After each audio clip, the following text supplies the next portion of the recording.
Taylor Watch. Welcome back to another episode of Taylor Watch. Happy Thursday. Finally, we've arrived at the episode where we're going to listen to the crazy amount of voicemails that we've gotten. Yeah. The messages, the all the above. Yeah. Thank you guys, as always, for tuning in, for listening, for submitting. We love to hear from you. And so let's get into it. Gia, how you doing today? How's it going? Not good.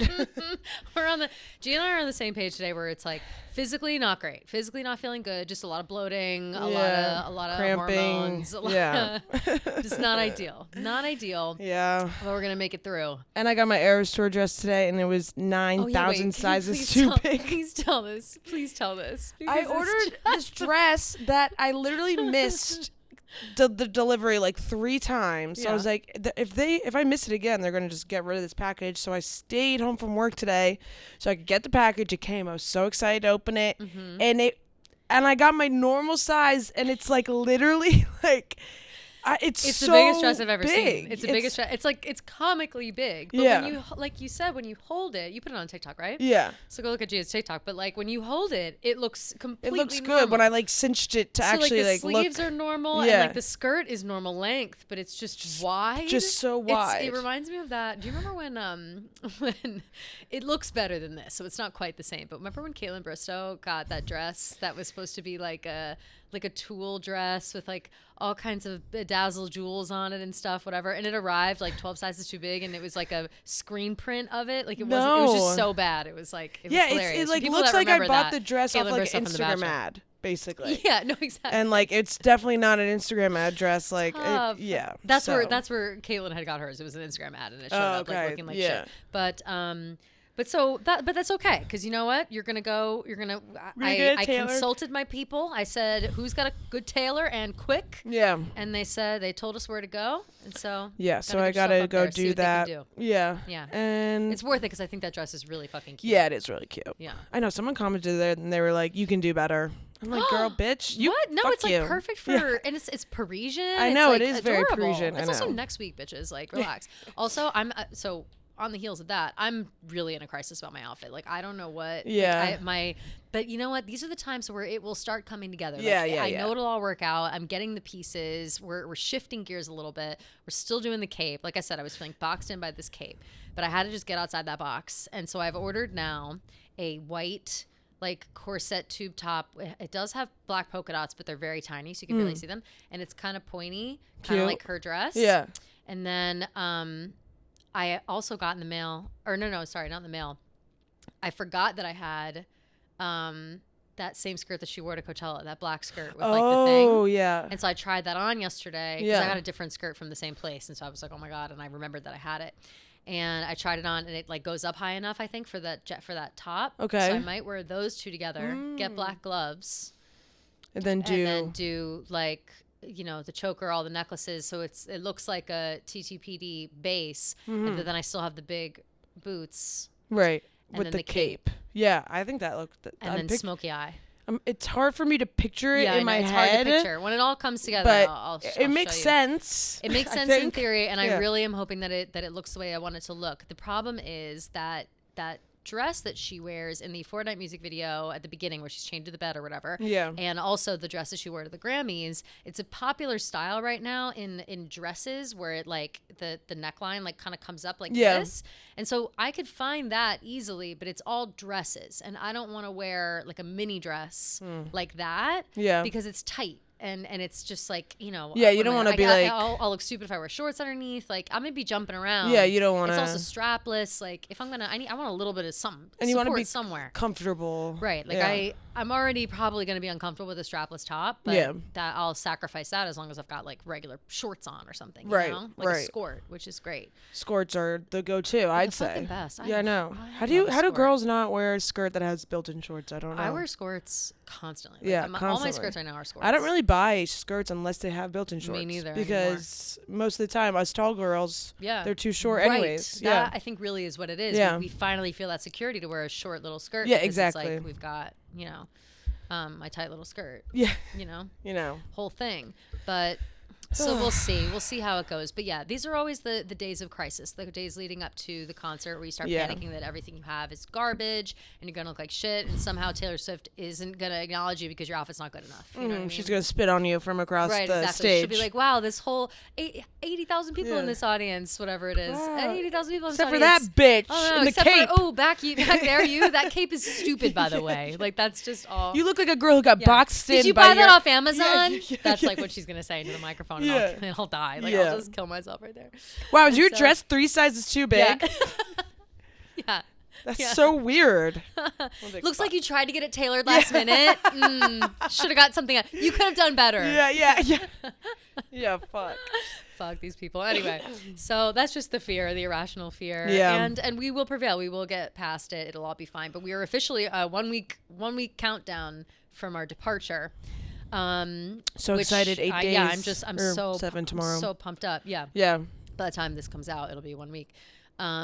So pumped up, can't wait. I have a lot of people asking me about it. People just want to know about the plants. Yeah, I don't really know anything. Yeah, it's not. We it's very seat of our pants situation. But we have a cool Airbnb. That's really cute. I don't want to say where it is right now. We'll say it no, after. No, definitely not. And then, but it's in a cool place. Everybody says. And then, brunches, lunches, dinners, croissants. French onion soup. Like, we're going to be doing all baguettes. that. Baguettes. Concert itself is on the Friday, the 10th. So I'm excited about that. We are taking the train to the concert. Everyone says that is the way to do it because it lets you off right. So it very much to me sounds like a MetLife situation. Hopefully a little bit more functional. Yeah. Apparently it's an automatic train. It has no driver. So it just goes like choo-choo-choo. That's what people were saying. That's what people were saying. So we'll see. That'll be great. Okay, that's technology. How we're getting there. I know, right? Well, everywhere is so much better. I know, it's crazy. The travel technology everywhere else is so much better. So we're doing that. I'm trying to think what else. Boat ride, related. You said we may be doing a boat ride. That's when we get there. We're going to go to dinner, and then we're doing a little boat ride. I've been to Paris before. I've never been, so I'm excited. So I'm kind of down to do whatever. Yeah. We're going to do the little boat ride at night after dinner on the first night. We're all going to be a little jet lagged and stuff, so we're thinking, like, love to just daze out on a boat staring at the Eiffel Tower. Sounds lovely. That'll be going on right at the same time as first concert back. I am nervous about that. I'm nervous, like, what's going to happen night 1 while we're there waiting for night 2, Right. Do you think?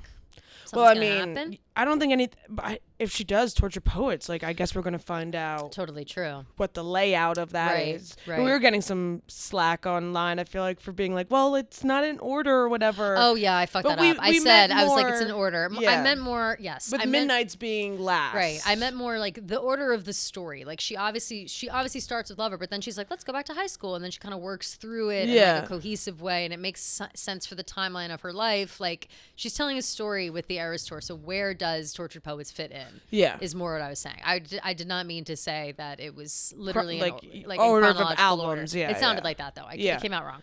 I knew what you meant. Thank you. Yeah. Thank you. Totally came out wrong. But but I'm still really curious about that. I don't know. Like, me will too. she like sprinkle them in throughout? That's what someone commented cool. That they're like, like maybe throughout each era she does like one song in between. But I don't know. I feel like that's kind of like, ugh, and then you're like on to the next era. And you're like, what? It is, but I also kind of love it in a theatrical way. Like if she's like doing all these things, and like say we're doing Lover, and then all of a sudden it cuts to like her alone at a desk, like with a spotlight, typing on a typewriter, like maybe word. She does. She like speaks the lyrics sometimes, like for Seven or Epiphany or it was Seven, yeah. Seven, yeah. Like, I would love if she would do some of that throughout, and then at the end we get like one big ballad from it or something. Right. Like, that'd be cool. But Daddy, I love him. She could always play. She could end, like, I was really trying to think, what songs from Torture Poets could she end the show with and it not be so crazy?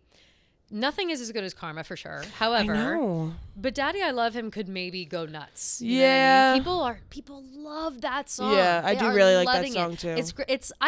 I was on the fence about it at the beginning. I liked it. It was Fearless vibes, like you said, and so I just kind of, that's not usually my vibe. It's been stuck in my head all day. Like, it's coming in. Down the floor through the fences.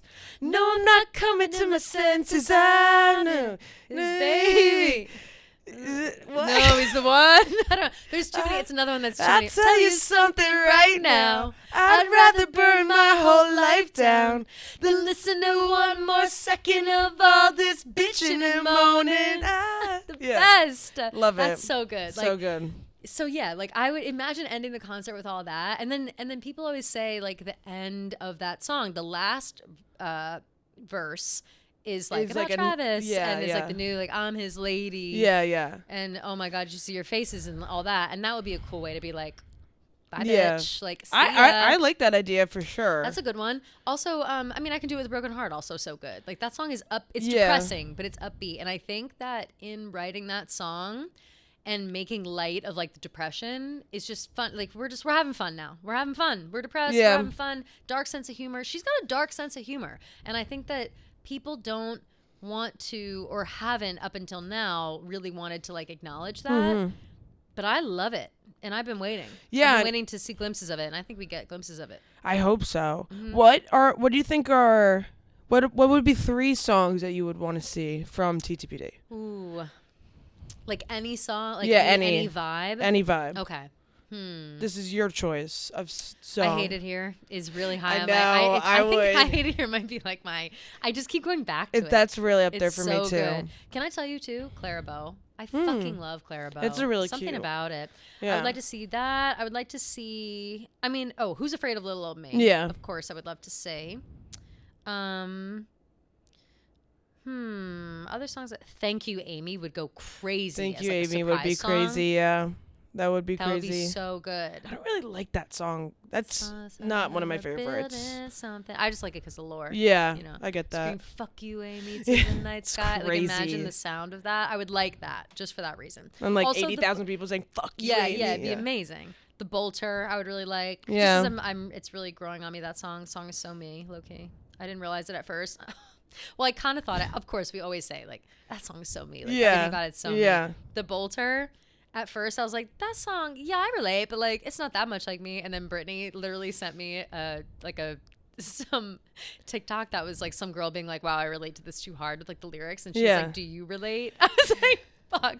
Wait, that's not to hilarious. Call out for my friends. Damn. So yeah, I mean it's too real, especially right now. It's too fucking real. Yeah. But it's really funny. But I think that So Long London I could maybe get down with too.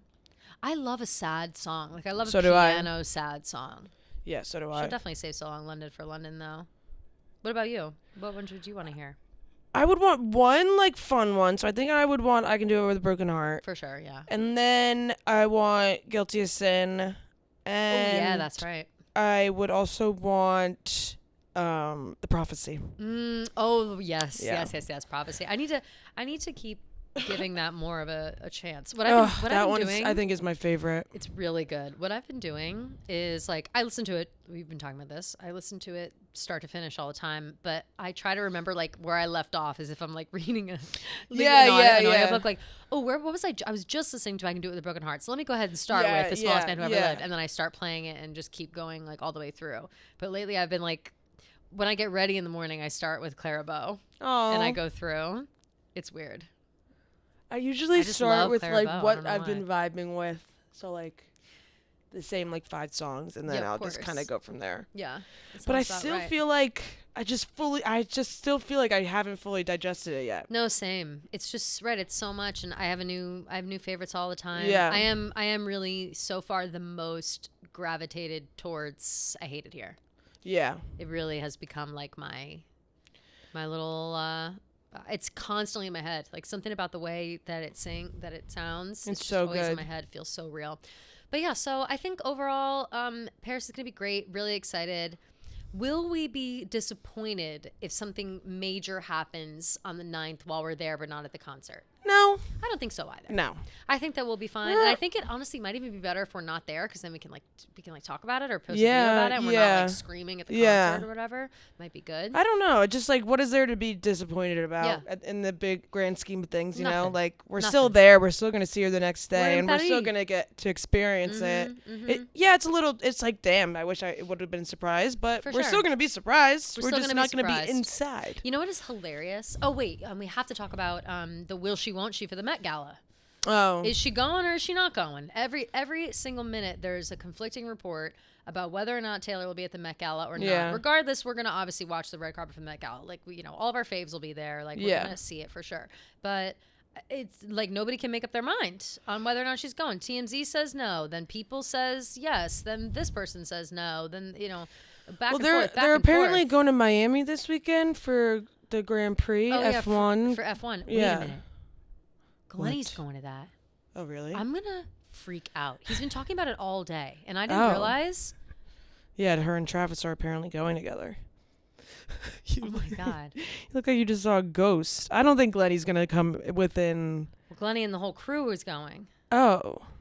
Who's the whole crew? His whole Sunday like Sunday crew? Oh, shit, then they might see them then. I'm going to pass out. Because I feel like Kayla probably knows Travis somehow, right? I'm going to pass out. That would be crazy. Caleb's definitely going with. I'm going to pass out. I'm going to have to I gotta run up on Glennie when we get out of here. Because I did see that they were like doing something this weekend, but I didn't know what. Yeah, it's Miami. I will die. I know. Is Dave going to that? I have no idea.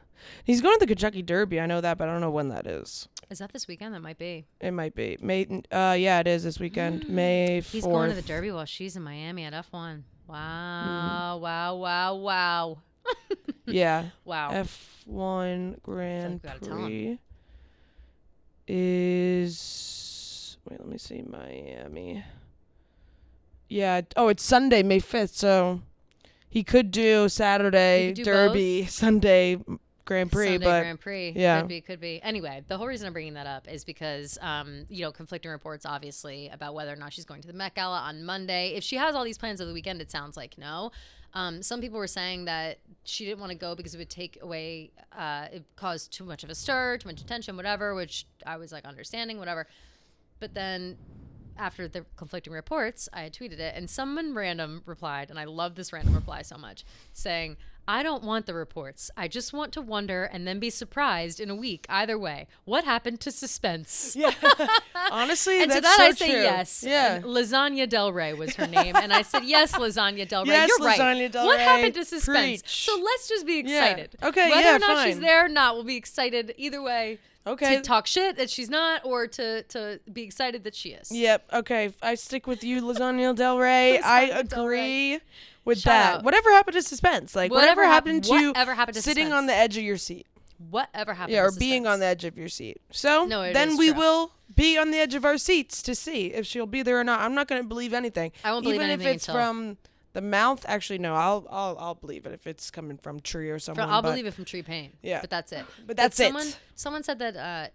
E.T. Entertainment Tonight reported that she's not, and we all know E.T. is a Tree Payne favorite, so that might be the most accurate report. I don't know. Now I feel like she's not. If she's gonna go to Miami, like that's a lot. If she's going to Miami, no way, no way, because you need to prep for like days for the Met Gala. Also, I have a feeling like we would have heard from a designer by now. The designers are always so. I don't know, though. Working on this for who? You know what I mean? No, you have to be so professional. That's so true. Not so much that they would be like name dropping Taylor. I just feel like there would be sleuths walking around being like stalking Oscar De La Renta's page or something. You know what I mean? Like I feel like there would be rumors, right? More rumors about what she's wearing, or right. Like, Travis stepped into this boutique to buy something for his suit that he's wearing to the Met Gala. Yeah. You know, down home country mom from Kansas City, like right. that always gets out on the Facebook groups. Yeah, they always. We've seen those Facebook moms. They always got something. They've got the tea. Yeah, they've always got the tea. The Facebook moms, they're crazy. But okay, so that's all that. But yeah, I guess we'll just see. Yeah, we shall see. We shall see. Weekend ahead. She's breaking all kinds of records. Oh, another thing that somebody posted. The I guess a bunch of Swifties paid for a billboard. Oh yeah, in I Times saw Square. that. That was very cute. And on behalf, like a thank you to Taylor from behalf of the Swifties, with like a list of all of her top songs in the Billboard 100, whatever. And I think that's a really nice gesture. Lovely. Very cute. That's great. I was like, co-sign. Hey. I would have donated like $5. I know. I didn't know about it. I didn't know about it until after the fact. Or I saw it, and then it took me a minute to like register that it was in Times Square. And yesterday I like felt too shitty. I was gonna like pop by and see it, but yeah, it was cute. And it said like at the bottom like try to come for her job or something. Yeah, very cute. Yeah, loved it. I think that's pretty much it. Do you want to jump into voicemails? Yeah, let's jump into voicemails, right? I don't think we saw anything else happening. No. Sabrina. Oh wait, what was that Sabrina's one? Popping up. Espresso is popping up on the charts. People were giving. Espresso beat. I know. Fortnite. But that's why I want to bring it up, because people were like getting mad at Sabrina about that. It's like, no, bitch, absolutely not. This is how you're supposed to. Sabrina is our queen. She's our queen. Yeah. And this is what we do, okay? We're listening to TTPD all the time. It's a downer. And we need something to lift us back up. And that thing to lift us back up, co-signed by Taylor, is Espresso. Is that me Espresso? Like, right. That's that me Espresso. We need that me Espresso. We need that. That's me Espresso. Like, when you wake up, what do you need? You need that me Espresso. Like, you're tired. After a long day of work. Like, you need that me Espresso. And I get that. And I would never shit on Sabrina for being number one. This girl has been grinding for years. Years and years. And people have been sleeping on her for years. She is going to be the next pop princess queen of our generation. Absolutely. So get ready and drink that me espresso. And this song is it for her. Like, this is a banger. This is the fucking song of the summer. Like, we made jokes about songs this summer like for a while now. Espresso is the song of the summer. We will never stop hearing about it. I don't care if she beat out I'm sure Taylor is so happy for her. I can't stop saying that. Me neither. I'm working late cause I'm a singer. Oh, you look so cute. Wrapped around my finger. A twisted humor. Make him laugh so often. My honeybee. Come and get this pollen. It's so good. I have chills even. It's the cutest song. It is very good. And it's upbeat. And it is true. Like, I love Torture Poets. I haven't stopped listening to it, but you need to mix in some upbeat every once in a while. It's springtime, summertime. You can't sit in the dark and cry every day. Yeah, you know? And I'm so happy for Sabrina. Me too. So happy. Nobody should be coming for Sabrina in any way. No, and I don't believe there's any world in which Taylor isn't either. So yep. I do want to bring up that crazy fucking video that I sent you of that woman talking to Donna. And asking that woman asking Donna Kelsey that inappropriate fucking question. Oh my God, it was so inappropriate. She was like asking her like about advice to older women about menopause and like asking her if she gave Taylor any advice about menopause. And Donna Kelsey literally goes, "Oh, geez," like she was just like, "Oh my God." This is flow space, a QVC flow space, the age of possibility. It was like an event, like a QVC event. It was look at the step in her feet. And it was like an older ladies event, like just a mature women situation. And Donna Kelsey was invited and.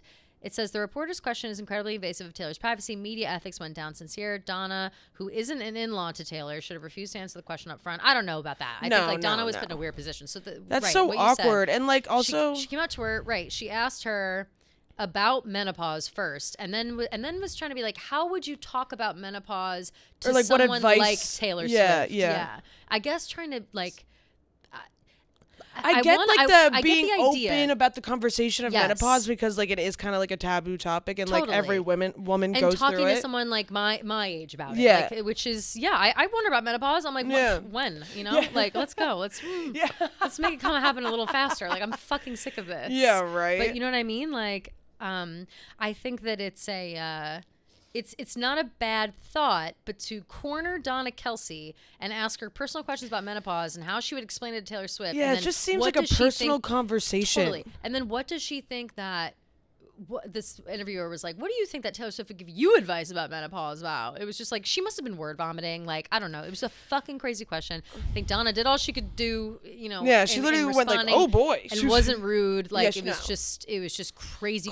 People need to like, listen, if you're a Swiftie and you get to work in media and you're interviewing people and you want to bring up that Taylor Swift question and you think like it's going to be good, I'm going to get in trouble if I don't bring up Taylor Swift, whatever. Like, I think that it's better to just not, because this happens and everybody sees it. You know what I'm saying? Like, just don't be weird about it. Yeah, it just seems like a very personal conversation to bring in your son's girlfriend into, So like, strange. I don't know. Just very, very Think about strange. how it makes these people feel. Think of them as real people. Don't think of them as like, oh my God, that's celebrity Donna Kelsey. Yeah. Like, stop.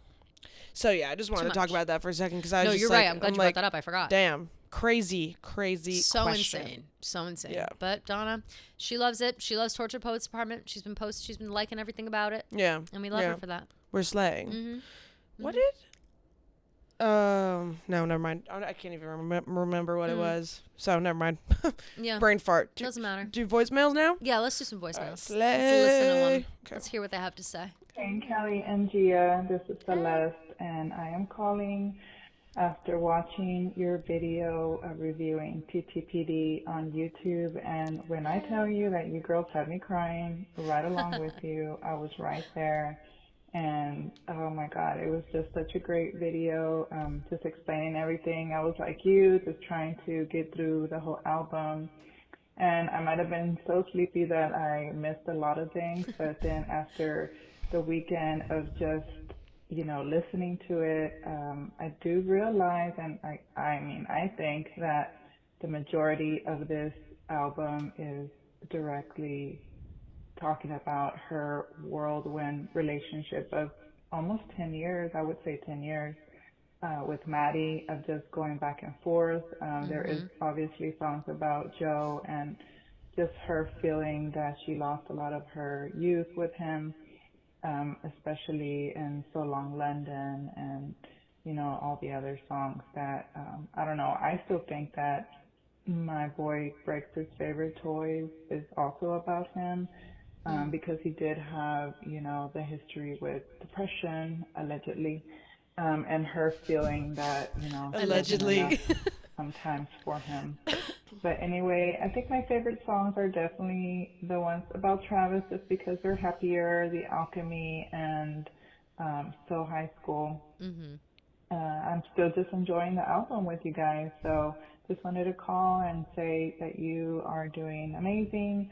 And also just something really funny. I'm happily married. Obviously I've been married for almost 10 years now, and my husband was just so amazed of how, it brought me to this dark place. And he was just coming and checking on me and saying, who hurt you? Who hurt you? I was like, nobody. I'm just crying with Taylor. Leave me alone. Yeah. So anyway, that's so funny. Keep up the good work, and I can't wait to hear what else you guys find of this album. Talk to y'all later. Bye. Oh, yay. Thanks, Queen. Oh, thank you for that call. That was really sweet and so funny, the husband thing. Like, who hurt you? Yeah, who hurt you? I think that I know that we talked about that a couple weeks ago, where it's like, how do we explain that we're like feeling this way when we're happy or like not, whatever.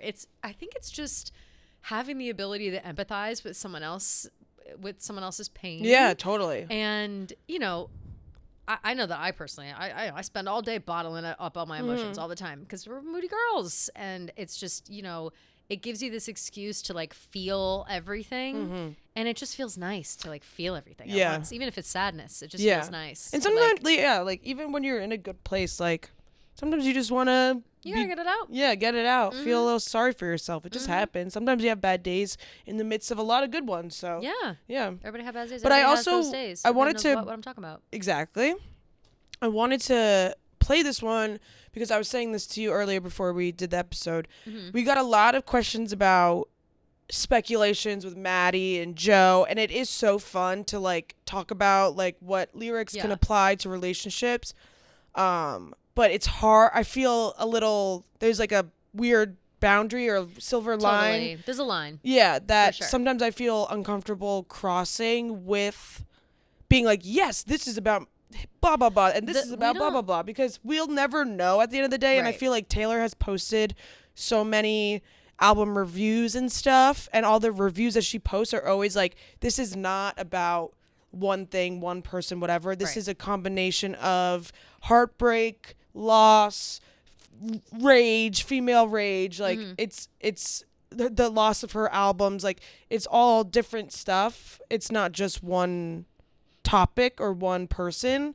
So there's definitely like we can say, this reminds us of maybe this is about Maddie Healy, maybe this is about Joe, whatever. But at the end of the day, I just don't want to make the whole album about these two men. One or two, like, it's dissecting like, every this single is thing. a body of work that's made by a woman, you know. Yeah. And it's we have to remember it's storytelling, but I think a lot of where people start falling down the hole is when they start getting like too many conspiracies involved. Like that's when like, oh, I saw this, so it must be about this, and I cross-referenced a photo from 2014 and that means it's this and whatever. And it's like, yeah, that's fun, but it is also, it gets to a point where it's like, all right, chill out. Like, what are we doing here? You know what I mean? And we don't want to be too deep in the conspiracies, because sometimes these conspiracies end up coming out the other end and people take them as fact. Yeah. And remember, we're a podcast that's loosely based in fact. And that's our motto. Yeah. But at the same time, like, we don't want to have like a platform. Rumors. So exactly. We don't want to perpetuate rumors based on like being silly about it. Yeah. And unfortunately, when you clip up stuff on a podcast and you put it out on TikTok or whatever, that's kind of what it turns into. So I think that, yes, of course, we're going to keep talking about how these songs are about this person, these songs are about this person, whatever, or what we think about it. But in reality, yes, I think like the message of this whole album and everything that's come with it, and the way that Taylor is sharing those reviews or whatever, is that like this is completely reflective of her and how she felt and how she was made to feel in a million different scenarios, and we just have to remember that first and foremost, right? Yeah. That being said, her thinking that what did she say about Maddie at the beginning? She said something. She said my boys only break my favorite toy she thinks is about Joe, which is interesting. Right. And I thought she said something at the top about Maddie. I know, I can't really remember, to be honest. I think also too, like I think we said it a couple episodes ago, that the feeling alone could come from anybody. You know what I'm saying? Like, she's writing about the feelings that she was having. It could be a direct result of one person. It could be a modge podge of people. And she said it was kind of like the whole album was like a breakup over this like 10-year relationship. Yeah. And I think that is so true. Like, I think that this like, I don't want to say hidden relationship, but this like underlying relationship or these underlying feelings that she was having throughout all of this time, like, they've come out in different bursts, I think, throughout her whole, like, you know, her whole discography, to be honest. And I think that it's it just goes to show, like, you don't know who anything is really about. It's more interesting analyzing and absorbing the feelings that she was feeling while writing these songs. You know what I mean? Like, people are trying to say that like Style is about Maddie Healy, and I'll be honest, like, it sounds like it. You know what I mean? Definitely. But then it's like, well, you know, if you want to believe it's about Harry Styles, believe it's about Harry Styles. It really doesn't matter at the end of the day. Yeah, it doesn't matter. And like, I care more about what those songs mean to my people. You know, I'm like, please. I'm like, this song could be about like Jim Bob Schmim Bob. I don't give a shit. Like, this song is about my ex-boyfriend from 2020, like whatever. Like, yeah, like, I don't care. Yo, have you heard that new song about Jim Bob Schmim Bob? Like, Taylor goes a fucking hard diss on track, him, bro. Bro, it's crazy. Read him to Phil. Yeah. Like, he's dead. Witness protection for him. Yeah. For real though, that is true. No, 100% I do. And it's so true. Like, I love to assign. That's my favorite thing to do. Like, I like to. You hear the album, you figure out, what's she talking about? What's going on? And then immediately when you're done with that, how does this apply to my life? How can I put this? Yes, how can I make this about me? Exactly. What if everything's not about me, but what if it is? Yeah. Like, that's like how we have to enter the album. And so I'm at the point where I'm assigning songs to people, and boy, is it rough.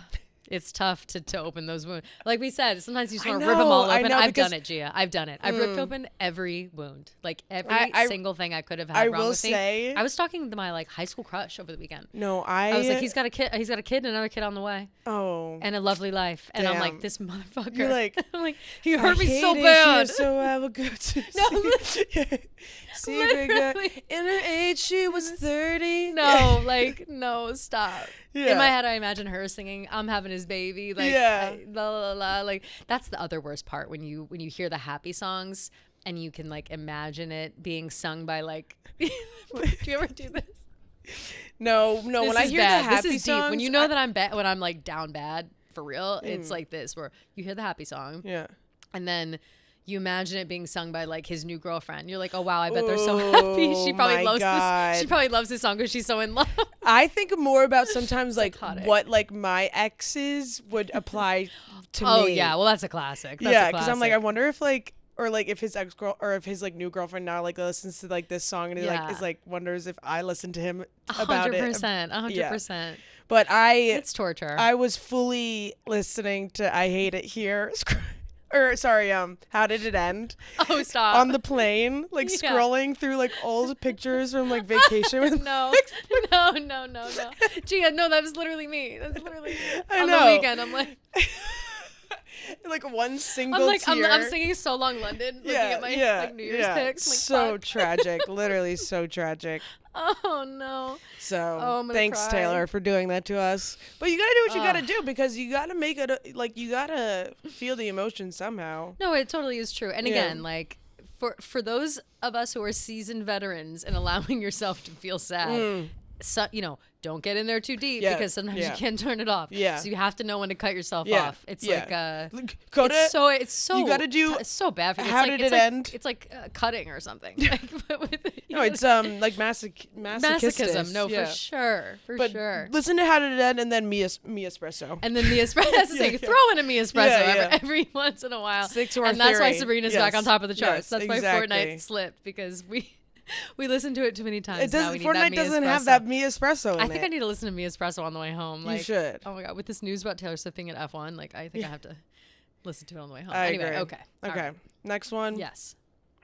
Hi, Kelly and Gia. My name's Bianca from California. Hey, Bianca. My question for you is about the song The Alchemy. Sensory? As we all know, there's a lot of Travis Kelce references, and most importantly, I want you to look at the lyrics.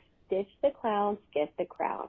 Because I've read so many theories that Ditch the Clowns is in reference to Travis's old manager, or probably or some sort of PR agent. Oh, we know. The girl Pia that had posted. We know Pia. We know Pia. And claimed that it was, a birthday clown, which we know it wasn't.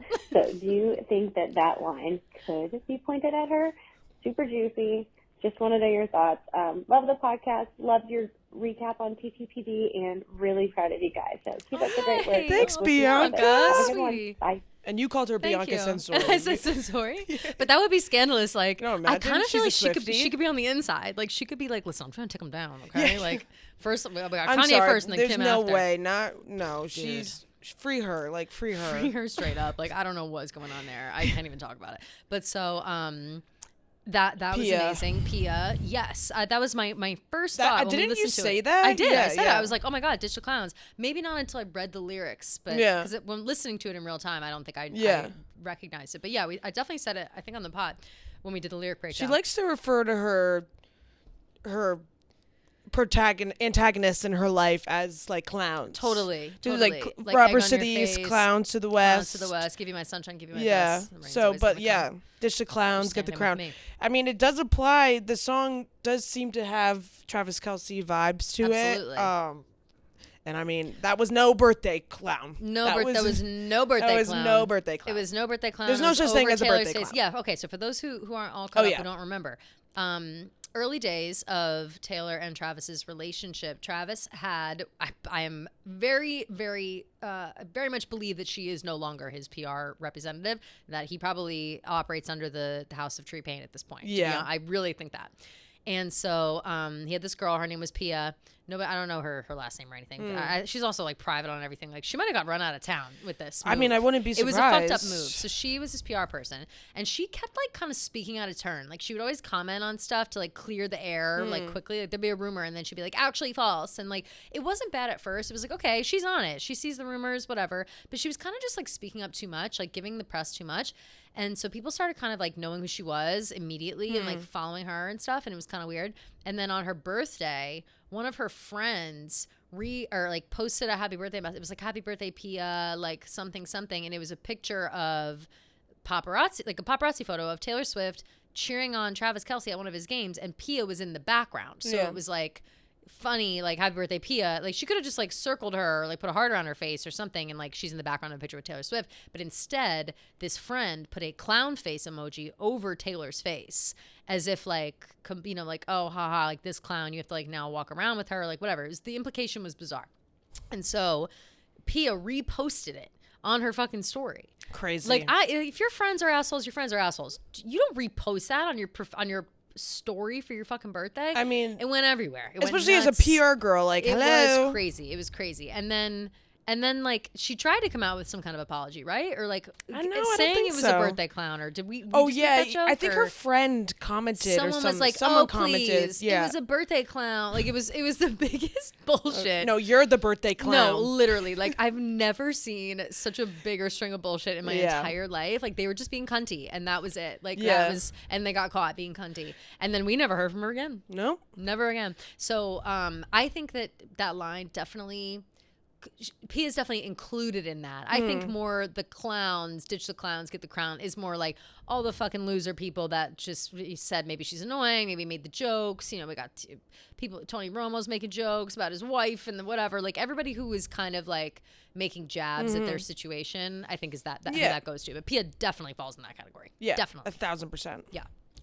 Okay. Boop, boop, boop. Hey, Kelly and Gia. Kind of. This is Jessie calling in again. I feel girl. like I will always call into this podcast because I love talking to you guys. Yay.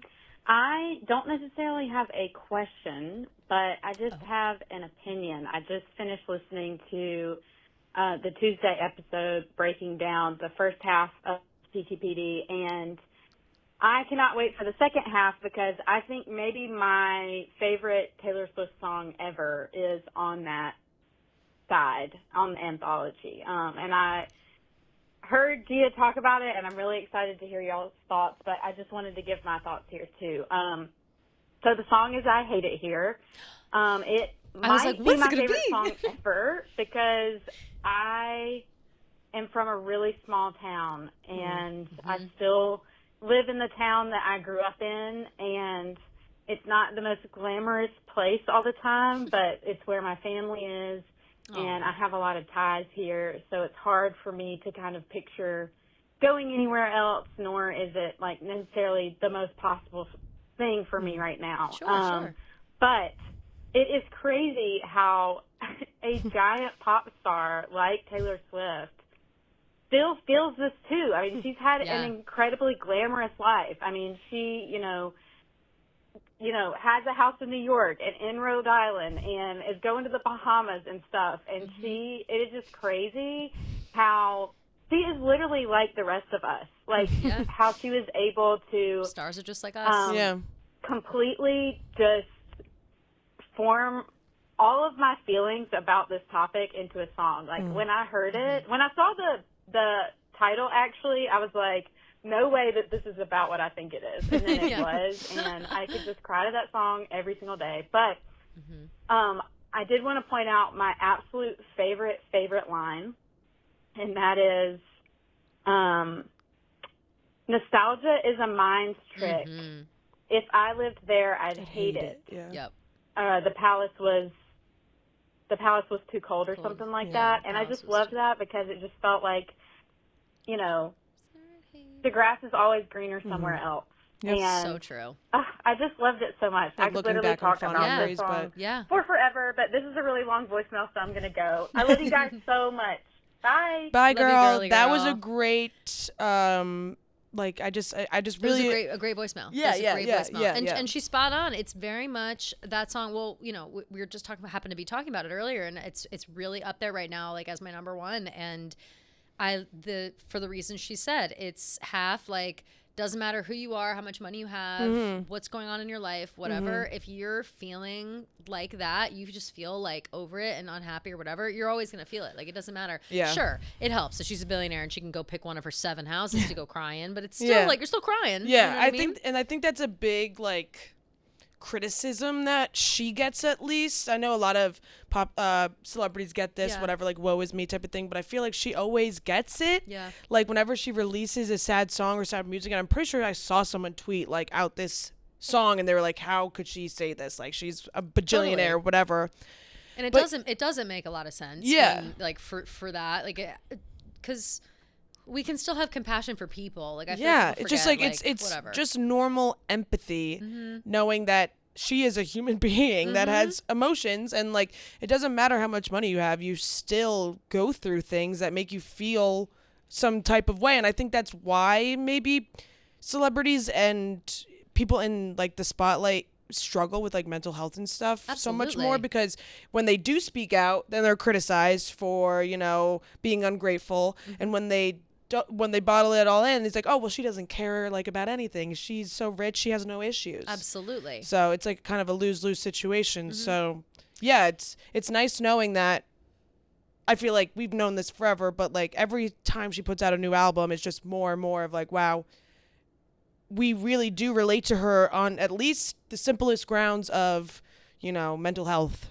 Without question. And I think too that in mind, not only can we relate to her in that way, we can relate to her in the way where she uses these metaphors about like disassociating. Like she's like, I hate it here so I can go to secret gardens in my mind. I read about it in a book once. Like just stuff that is so relatable when we're growing up, little kids. Like I know that we're both book kids, and reading and just love that energy and love that was like an escape. It's a thing that lets you depart from the reality that you're in. Like maybe you feel unhappy, whatever. Okay, then I'll just read a good book and I'll read about escaping to a secret garden. By the way, The Secret Garden, if you haven't like read The Secret Garden in a while, you should read it. It's so good. Like I don't think I ever read it. Oh, it's great. It's great. The movie is good too. You see like the movie of it. I forget I think it's called The Secret Garden, but there's a movie about it as well. The Little Princess, I think, is another movie that's loosely based on Secret Garden. But anyway, so it's just the imagery behind it and knowing that someone so famous and successful and seemingly has it all, like you said, is still sometimes needs to take themselves out of their own reality because their own reality is overwhelming. And I think that being overwhelmed by your reality is okay, and don't beat yourself up about it. Yeah. I love the line at the beginning, that quick, tell me something awful, like you're a poet trapped inside the body of a finance guy. I like it. I like the urgency behind it. And I also think that it's like, she's just like, trying to relate to someone. I feel stuck inside and uncomfortable in my own skin, and I'm stuck. Like, does anyone tell else? Me something awful. Yeah. Like, tell me that. I just love it. I love the song. I like the lyric that she pointed out too. Like, nostalgia is a mind trick. If I was there, I hate it. Like, I tend to feel like that a lot too. Like looking back in the past and being like, oh man, like I miss like being in that time of my life. Like I wish I could go back to this moment, whatever. Yes. But you don't think about all the other things that you were going through at that time either. Like you're just exactly like the grass is greener on the other side, and that's something that I struggle with a lot all the time. Absolutely. So it's just nice to hear like what she was saying. She lives in like it seems like she lives in somewhat of like a rural town maybe, and that's kind of what I picture when I listen to I Hate It Here, because we live in such a big city that sometimes I picture like a little rural town where there's nothing going on. Well, I go right back to being in like the 3rd grade and wanting nothing but to leave my town. Just because, not because it was bad, it was nothing bad about it. It just was like, I want something bigger than this, and you want that. And now I have it, but I still like feel this song. Yeah, you know what I mean? It's so kind of really like that overwhelming feeling sometimes you get that like you'll never feel like settled or like content, you know, like you could have this one life that you always wanted, but maybe in the back of your mind there was another life that you always pictured yourself having, or like I picture myself in 90 different lives, you know? always. That's kind of how I associate with that too. Like absolutely, no matter, like you have one life and you have to enjoy it. You can't like think about like all the other. Can't think it. You can't obsess over the what ifs. Like Taylor does. Yeah. But we all, we all do. We all do. Great voicemail. Great voicemail. Thank and you, great Queen. Song. If you haven't given I Hate It Here. Give it another chance. Give it some more chances. Because woo boy. Yeah, I recommend. Make you cry if you listen too much. Listen to it at night. Maybe look out your window. Yeah. Dusk time is also nice. Maybe like a sunset. I was listening to it while I was walking through the park and there was the sunset going on. Yeah. I put it on and I was like, wow, I love this. It was nice. Maybe I'll take a walk today. Hi, Kelly and Gia. My name is Sarah. Hey, Sarah. I hope you're enjoying Release Week. Thank you, Queen. My question for you two is, what are the top 3 reasons why you look up to Taylor as a role model? Wow, great I've question. been thinking a lot about this because my mom doesn't understand my enthusiasm, and I'm getting tired of defending it all the time. My 3 reasons are: her honest writing puts my feelings and experiences to words when I often can't. So She's true. really given her generation a voice. So true. 2, because she's extremely honest with her lyrics, and I often feel like she's my sister, especially because my real sister and I don't have a relationship. And number 3, she is incredibly kind to her fans and her greater community in general.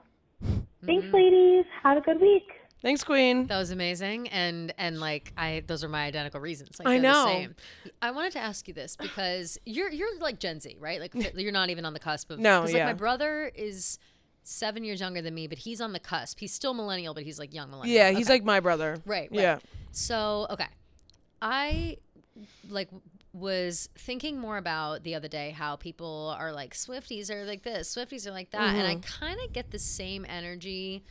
People talking about Swifties as people do when they talk shit about like millennial women. Yes. And I like actually hate it so much. Like I didn't really think of it like that. Yeah. And now I'm like, well, what the fuck? So now I feel like actually like I need to be defensive.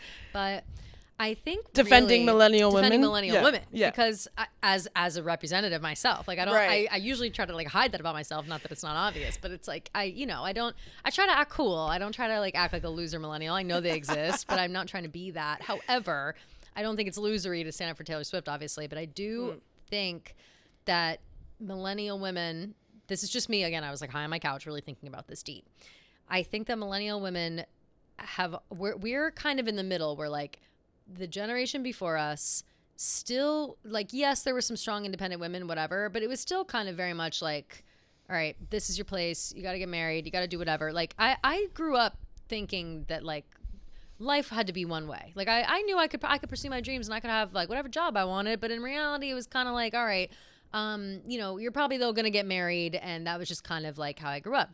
And so I think, and also too, it was like, we're still laughing at all the bad jokes. We're still this, we're still that. And I feel kind of like Taylor Swift lets people take, like, because she's a millennial woman being taken seriously, girls my age are like, we love her because she's showing us that, like, people can take millennial women seriously. Like, we're at that age where it's like, we're old now and we want to be taken seriously. We don't want to be made fun of anymore. We don't like the jokes anymore. We found a voice. We're speaking up. Like, it's for the first time probably our whole lives. Like, it really is. Get it, millennial women. Like, let's go, millennial. You know what I'm saying though? Like it and maybe like I feel that you have more of an advantage because I am jealous of like the Gen Z girls who are so confident and are so like, yes, girl, slay. Like, there's so much like that you're so kind to other girls. You're so kind, like it just always kind of happens. That was not how it was when I was growing up. Like, we were cunts like always to each other, like rude, mean, bullying. We grew up in like in the worst time, fat shaming, body shaming. Like, there were, all of it was that was our whole life. And so now everything like seems to be trending upwards on that. And it's finally okay for it feels like a moment for us to like change all that. Yeah, no, I get that. And Taylor feels like the spokesperson, like when like she's yelling the loudest and we're like, yes, bitch, like, yes. Yeah. And so we're like behind her and she kind of gives us the confidence to speak up. Spokesperson for millennial women. Right. She gives us the confidence to speak up, whereas otherwise we would have just like stayed quiet, stayed out of it because we agree, but we don't want to get in deep and we don't want the boys to think that we're not cool. Now it's like, we don't give a fuck what the men think. Because like this is how it is. Like she's brought in like a wave of feminism for millennial women that I never had. Is that crazy? Yeah, I mean, because it really, even like early days of Taylor Swift, like she wasn't always girl power. You know, it was very much like love songs and stuff. Like obviously early days, but even then it was like liking Taylor Swift was fine, whatever. But being a Swiftie and like that whole shit, that all came in the last like 5 to 7 years or so. And it's kind of been our renaissance, millennial women.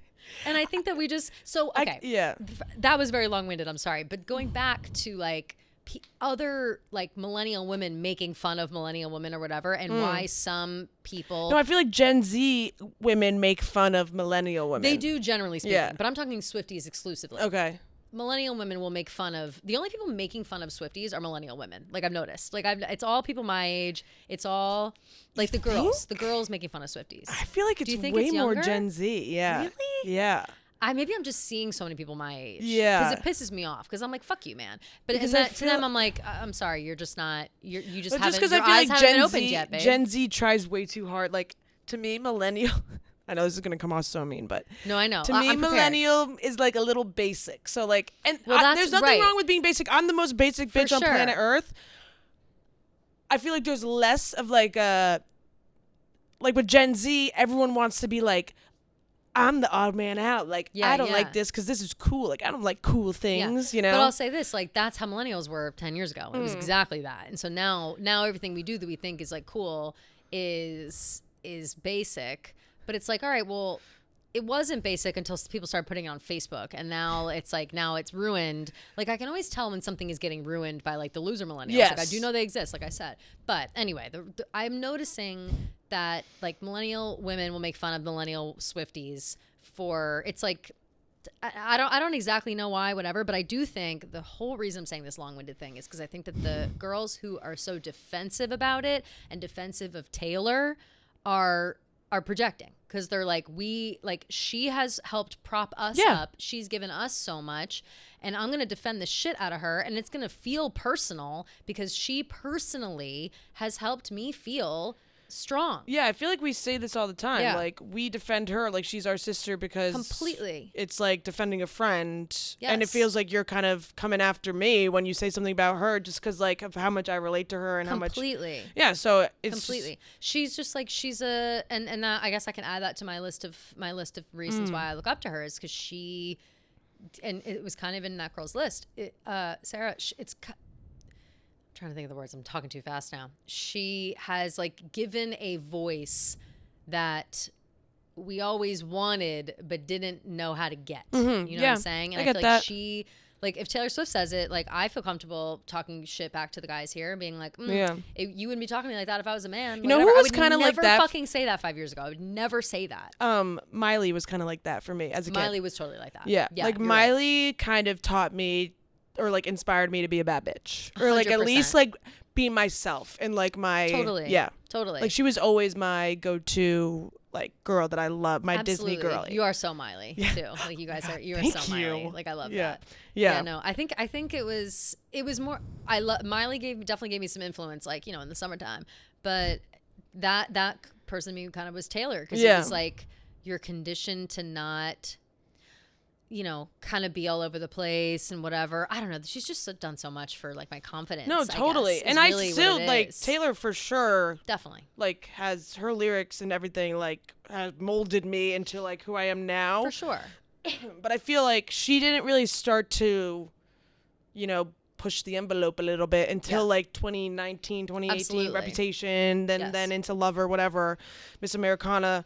And when Reputation came out, that's when I really became a Swiftie, like a big time Swiftie, because I liked that she was like, "Fuck you guys, like I'm 100%. Not who you think I am." Yes, and right. She started showing that like real side of things, and not just like this, you know, bubblegum pop princess, which she never really like was, but she kind of was for a while. Yeah, I mean, she just had to deal with so much bullshit that she couldn't like talk about. It was a switch. I guess.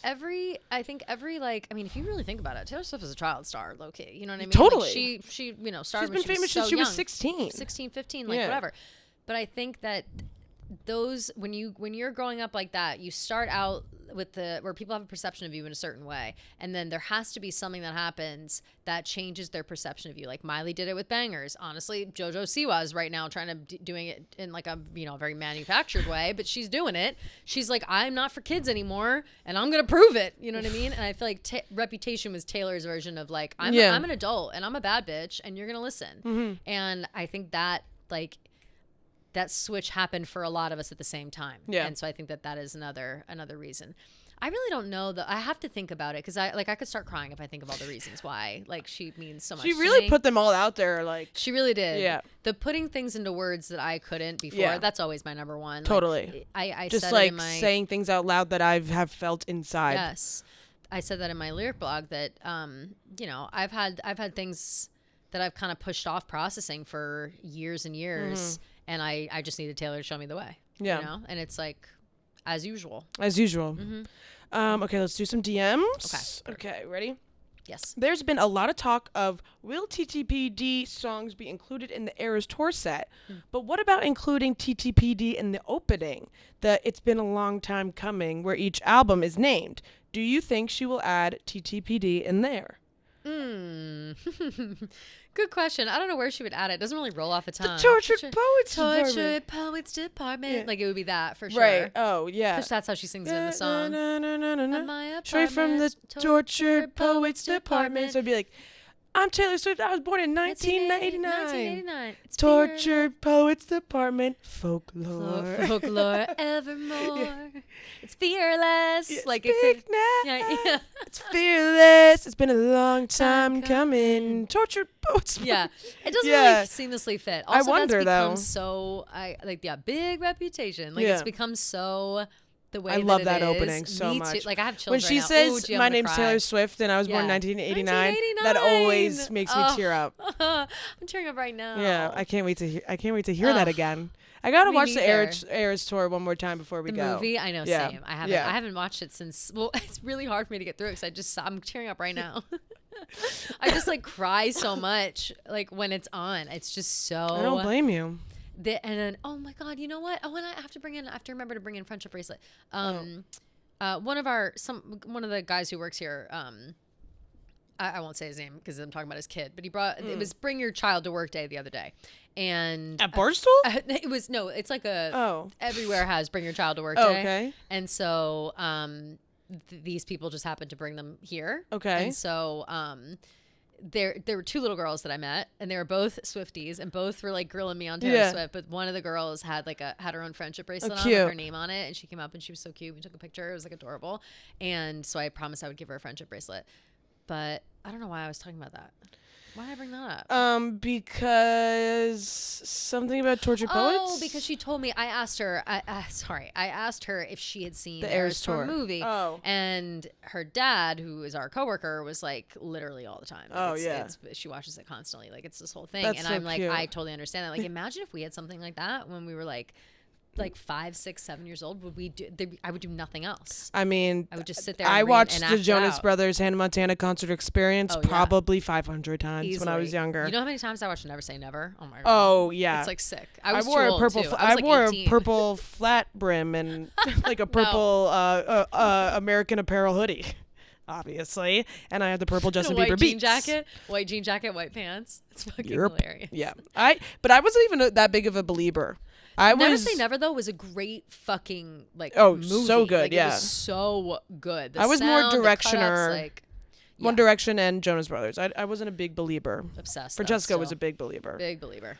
Okay. Hi, love your show and so excited for you two to be in Paris. Yay. What do you think about the line in Guilty as Sin? I keep these longings locked in lowercase inside a vault. The Reputation, Folklore, and Evermore album titles are all in lowercase. Do we have some vault songs from those eras that we were so clearly about Maddie she couldn't release them and kept them in the vault? Will we get some of them with Rep TV? Curious about your thoughts, Nicole in San Diego. Or San Antonio, sorry. Ooh, San sorry, Antonio. Nicole. Texas, right? But, yeah. Yeah. We got a lot of questions about this line, the lyric, I keep these longings locked in lowercase inside a vault. Yep. A lot of people are saying, do you think she's teasing Rep TV? Vault songs of Rep TV are going to be cray-cray? People are assuming now. I am going to jump right in. Let me just pull out my wig and my nose. Yes. I think absolutely that's exactly what this means. I also think it's what has spiraled me into wanting so badly to go back and analyze lyrics of Folklore and Evermore, because I think, and I know that there's never going to be vault songs for those albums, right? Never be vault songs, but I think the vault. But those albums speak. Those albums, I think, speak words that maybe they give us. They are giving the Those are she wouldn't say locked in a vault with lowercase letters. Like the only songs, this person said Reputation, they're not in lowercase in the regular Reputation, but maybe some of them are. No, I don't think any of them are. Let's see. Reputation, the album is lowercase, but the songs are not. So right, I think. Reputation, the album being lowercase, having lowercase letter vault tracks, absolutely. And then I think that some of those lowercase letter vault tracks made their way into Folklore and Evermore. That's kind of what I think. I mean, Cardigan, bitch, I know. We can't even argue just makes no at sense this point. to me. Well, I mean, feelings and emotions are not one-dimensional, I guess, but writing delicate and call it what you want and stuff, and then also having vault tracks about Maddie just doesn't make sense to me. Well, I think it's kind of how, like, the nature of the time and of their relationship. Like, but I guess it could be written, it was right around she got before or after. It could be during. Like, she right now she's writing all these songs about Maddie, Joe, whatever. She's reminiscing, she's talking about it, she's recording them, whatever, and she's happily with Travis. So it's kind of I think that she has perfected being able to, like, dip into these emotions in, like, a non-committal way, or at least from the outside it appears to not, like, bend her out of shape too bad, you know? But yes, I'm willing to clown on this one. And I think absolutely, I think the Reputation of all tracks will be lowercase. And I think that it'll all be like a big, because also too, if she's writing songs about what's his face during Reputation time, right when she got with Joe, she's not going to put out an album that makes us question who everything's about when she's just in this new, loud, happy relationship. And I think when it's Voltrack time, I think she'll start, showing a little more of the seedy underbelly, even from the beginning. And that's how I feel, and I'm excited about it. And I am very interested to see if this theory is true. I mean, the vault is just like kind of a direct reference, it's obviously. So right. So, it feels almost how too can you obvious for it to not be something, So God, I'm excited. It makes me very excited for the Reputation and Vault tracks, for sure. No matter what they're or who they're about. Doesn't matter what it is. Yeah. Well, I'm excited for them. I have a feeling they're gonna be maybe not what we expect. Maybe something a little out of the box. Something that. At its core, Reputation is a love album. Yeah, totally. And so, people think all they can think of is "Look What You Made Me Do," but I also found a really, really great mashup audio for when I reveal my outfit on TikTok. Perfect. For the show. Have you seen it? I need to get one. Who's Afraid of Little Old Me? You mashup should with be. You Should Be. Look What You Made Me Do. Oh, no. Goes right into. Oh, it's so good. Oh, perfect. Or should I not give it away for the people? No, don't give it away. I won't give it away. I won't give it away. I won't give it away. What are you doing? It's really good. Don't go looking for it. Don't be surprised. Use it. Yeah. Be surprised when I post it. I can't wait. I literally was like searching. I was like, well, I have to find it. I know. I found a couple good ones for us too. Oh, good. I'm excited. Obviously, hi, I love the show and just started listening. I really want to know your thoughts on this. How are you guys interpreting the line, and it was written, I got cursed like Eve got bitten. Oh, was it punishment in the prophecy? That's the prophecy, right? Yep. Yeah. Like, obviously, Taylor knows the story of Adam and Eve and knows that the serpent convinced Eve to bite into the forbidden fruit and that Eve herself didn't actually get bitten. But we all know Taylor loves a play on words. Do we think she's trying to spin it around and say that Eve got screwed over by the serpent or bitten when he convinced her to eat the forbidden fruit, just like she got screwed over by presumably Maddie? Like saying, was the universe just punishing me with the whole Maddie situation? I also noticed that she used the word forbidden in this bridge of The Smallest Man Who Ever Lived when she says, because it wasn't sexy once it wasn't forbidden. Again, I would love to know your thoughts. I think that's spot on. I think that it's kind of literal. Wait, let me go look at the exact lyrics. I know you read it, but I want to look at them exactly. And it was written, I got cursed like Eve got bitten. Oh, I'm gonna look up the lyrics too, just so I can see it. You know what I hate? Also, they've changed on Spotify. Like, it used to be lyrics first, now it's merch. Did you notice that? No. It's so fucking annoying. You gotta scroll all the way down for the lyrics. Stupid. Hand on the throttle, thought I caught lightning in a bottle, but it's gone again. And it was written, I think she means literally like the Bible. It was written like in the Bible.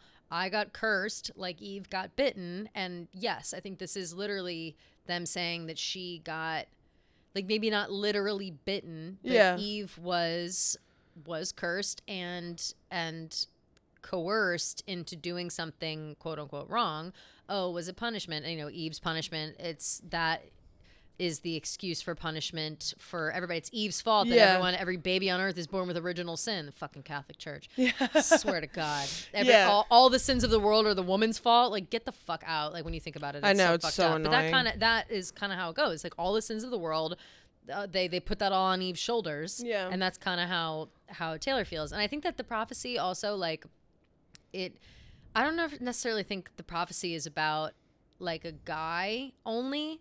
Like, I think the prophecy is very much about her life. Yeah, just like being like obviously she doesn't want money, she just wants company, whatever. But I think that they're Cards on the table, mine play out like fools in a fable. I was sinking in slow as the quicksand. Poison blood from the wound of a prick hand. Like there's just a lot of things in it that just tells me that she's been handed a raw deal in certain things in life. Obviously not literally, she's famous in this and whatever, but I think that the way that she's had to live her life hasn't been the easiest when it comes to like the industry and these boys and the media and like all these other things that she's had to deal with. And so I think that's where it comes through. Like, yeah, sure, she's got riches and she's famous and she's Taylor fucking Swift, but she still had to go through all this bullshit. And at the end of the day, she just wants someone who wants her company. She doesn't care about money, you know? I like this genius annotation. It says, like, I got cursed like Eve got bitten. This means that she was actually the one doing the cursing. It was not done to her. A potential interpretation here is that she believes she cursed herself into loneliness and that she knew pursuing her career might ultimately get in the way of her romantic relationships. Oh, that's a good one. Oh, right. I see it from like, that side. I kind of cursed myself the way that Eve cursed herself. Eve got bitten, but Eve did it herself. To herself, exactly. Yeah. Ooh, interesting. That's a good way to think of it, too. Yeah, like, I kind of did this to myself. Like, was this punishment for, like, pushing my career so hard? Yeah. Right. That I'll be lonely forever kind of thing. Totally. Yeah, which I kind of see. That seems like an interesting interpretation, that kind of makes more sense than what I was saying, but I kind of like the way I was saying it, no, I think that's the beauty of this whole thing is that it could be, exactly, interpret it in many different ways, because I totally see that way too. Yeah. That's how I like that. You got, like, Eve got screwed over and I got screwed over, type of thing. Yeah. Mm-hmm. This one is not a question, but I wanted to read it because it's very nice. Oh, read it. Yay. Hi, girlies. Love the show and your other content at Barstool. Been a follower since day one. Just wanted to share some love on the album reaction video. Oh, thank you. I can't believe how quickly it was edited and uploaded. Major shout out, Gia. Yeah, woo! Also, I love that it was your genuine first reactions and had a calm vibe throughout. Mm-hmm. You weren't afraid to say some songs needed more listens or time before forming an opinion. Also, I felt exactly how you did staying up to listen to the double album and that tired, delirious energy of why are these songs so long and I'm not vibing with them at first. I like reaction style videos, but sometimes I feel like people do too much with expressions and gestures and it feels like a little more like acting, just so it's entertaining to go with a big clickbait title. Mm-hmm. I really appreciated that your video felt like I was just sitting on the couch across from you and experiencing again in the moment. I was traveling this weekend, so I didn't get to watch until Sunday afternoon, and I was honestly so proud and happy for you both to see the 90,000 views, and it just continued to grow. TTPD and Taylor Watch to the moon. Yay. Oh, that's so nice. And so true. Like, it was such a fun thing. Like, we're not stupid. We see people do these reaction videos, and we know that people like them. And personally, I love them. I watch this girl AJ. I always watch hers. Everybody loves her on Twitter. Yeah, and HT Hayes. I forget what his real name is, but I don't know him. He's so funny. I think I've sent you his stuff before. Maybe you sent me clips. He's great. Yeah. Obviously people do them and it's fun. And personally, I don't like. I'll see clips from those always, but I don't go out of my way to watch. But I know, we know that people like them, and so it just kind of we were just like, oh yeah, we're gonna have our own little listening thing. It'll be fun, whatever. Yeah. And I think that it was just we put it out at the right time. It came out it coming out fast like that because of you was fantastic. I think that we had fun with it. You know was what I mean? So fun. We're just sitting on the couch. We're just having it's like it has to be just chill vibes, not overproduced. Just hanging out, whatever. And Very I just think chill. that it ended up being just a really fun thing that I love to do. It's something I've never done. I've never done there and sat and reacted like that before. Yeah, me neither. I'm really glad that it didn't come across weird. I was so worried that it would be because I don't know what I look like when I'm listening to Taylor Swift or reacting or whatever. I don't ever want to overdo it and look not genuine or whatever. Yeah. But I love when I liked that, and I also love when people say oh, I was crying along with you. Yeah, Because it's so true. If I'm watching a video and people are crying or I always start crying too. So it makes me feel good that we all are just kind of on the same page. Yeah. Perfect. It was so fun to do. I can't wait for the Reputation Fall track so we can do it again. Fuck, I know. That'd be so fun. Yeah. That'd be so fun. Yeah. That'll be a good time. Yeah. And then we've got a lot on our plate. I think let's try to wait for, so we were trying to get an album draft out before we leave, and we wanted to invite Feidelberg, but he wasn't available the day that we were asking. I think we should wait till he is. Yeah, I agree. And also, but squeezing him before Paris, I think might be tough. Yeah, that's fine. Because we only have we have 2 episodes before that. Well, we're gonna do one in Paris. I think we should. Yeah, I think we should too. We should do the morning after. Yeah, for sure. And which will be fun. or even like when we get there, we'll do a little. Yeah. We're gonna do like a little vlog action, maybe. Yeah, for sure. Like, we'll vlog. Keep tabs on us. Yeah, we'll be over there doing all kinds of shit. I feel like we should do an episode and we'll do like a vlog. For sure. Yeah, that'll be great. Yeah, perfect. Fabulous. So that'll be that. Thank you guys for tuning in always. Nice little long episode for us today. Thank you guys, everyone, for calling in. All the fun voicemails. Seriously, thank you guys. All the notes, really, really fun. We love hearing it. My cramps feel a lot better now. Oh, yeah? Yeah. Oh, that's good. I am kind of in a better mood. I know, mine are kind of kicking in. And so when we first started, I was like, we're done. I am thankful we're ending. I also did eat I had a hot dog and a cheeseburger and a chocolate milkshake.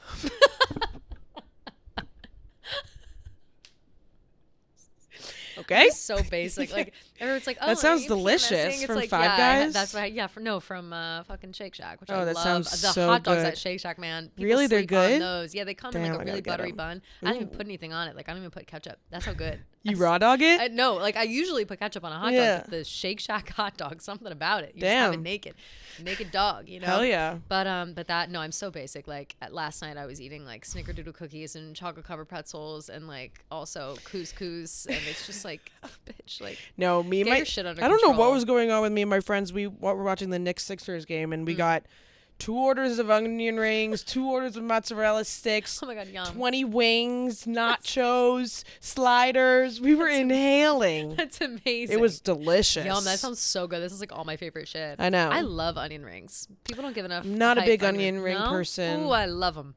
The big thick one. I really like mozzarella sticks when they're done right. Are great. Yeah. We love it. We love a mozzie app. All right, well, that's that. We will see you guys all on Tuesday. Thank you again for calling in and leaving voicemails. I know I literally just said that, but if you want to call in for next week's episode, we'll be recording on Wednesday of next week, right before we go to Paris. So last thoughts, anything, questions about Paris you want us to answer, or things you want us to look out for, or like tips or whatever, go ahead and leave them before Wednesday of next week. The number is 347-450-0723. 347-450-0723. Either leave a voicemail or text that number or message us on the Taylor Watch Instagram, taylor.watch. And that'll be it. Yay. All right. Bye. Bye. We'll Love you guys. Next week. Love you.